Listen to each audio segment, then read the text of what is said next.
So I want to talk quickly about some terminologies that are used to break down fights in modern Overwatch. The main thing that I want to talk about is solutions. They're kind of similar to win conditions, but much more open-ended. I never really liked the term win condition, mostly because there's literally hundreds of interactions that go into a team comp winning a fight. And while in retrospect you can identify the critical moment that led to a team losing, it's nearly impossible to nail down a single win condition during a stressful match. Solutions, on the other hand, involve a collection of ingredients that a team comp needs in order to have the opportunity to commit to an engage that's likely to be successful. And because of that, they're much more suited for mid-game shot calling or time-efficient coaching. A lot of this is connected with the defaults and shot calling video, so I'll link that down below. So a solution is pretty simply just a way for a team to win the fight. A team comp has a solution whenever they have all the ingredients they need in order to either commit to a successful engage or be in a position where even if they don't engage immediately, they're trading resources more effectively than the enemy team. So before long, they'll have either built the ults they need to engage or have used their poke potential to open an opportunity for an engage.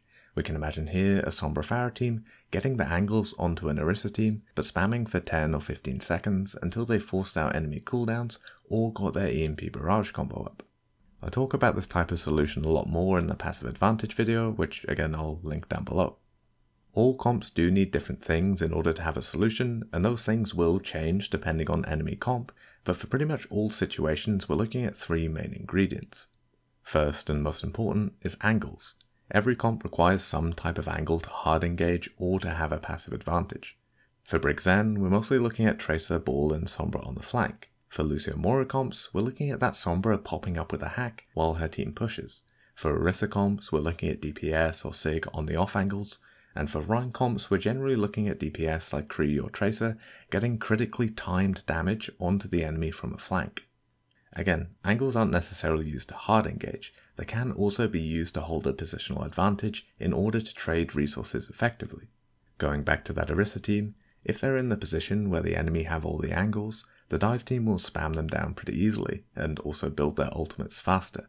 But if they have control of at least one of their angles, then they'll be taking acceptable amounts of damage and actually trading pretty well in terms of resources, which also means in terms of building ultimates.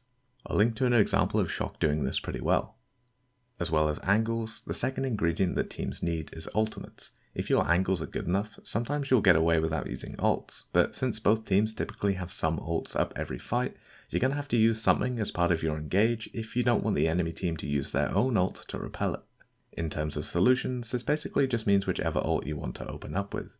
Could be a minefield engage followed up with a rally push, could be a Valkyrie to make the enemy hide then followed up by a flux, or maybe just some smart pathing followed by a push with sound barrier. Again, it doesn't really matter what, but if you don't have the ults, then often you'll focus on playing a little slower and getting the angles you need in order to build the ults before you commit to an engage.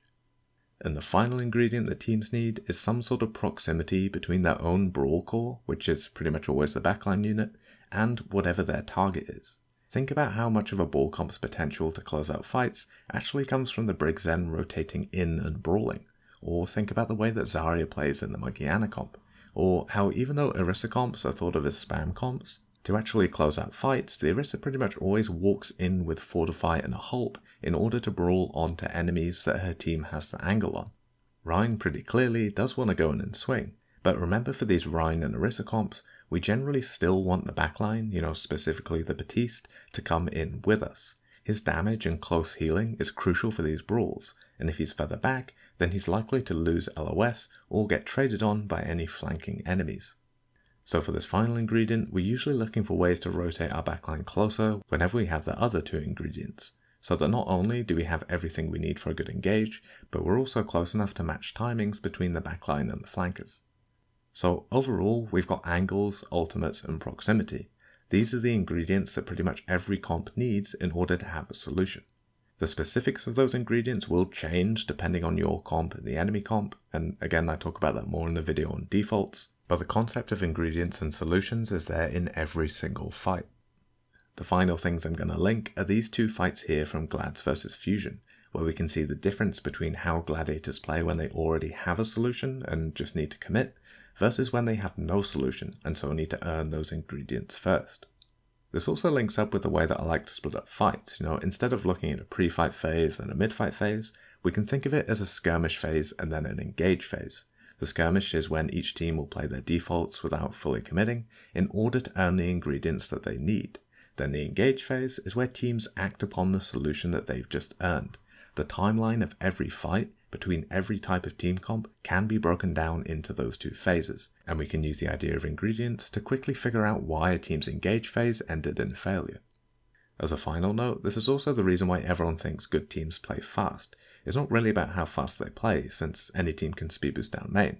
It's about how quickly they earn those ingredients for that engage to be successful. Thanks for watching this one. It's really just a quick explanation of the way I like to break down fights and comps. I also have an Overwatch 2 prediction video that I'll try and get up in the next couple days.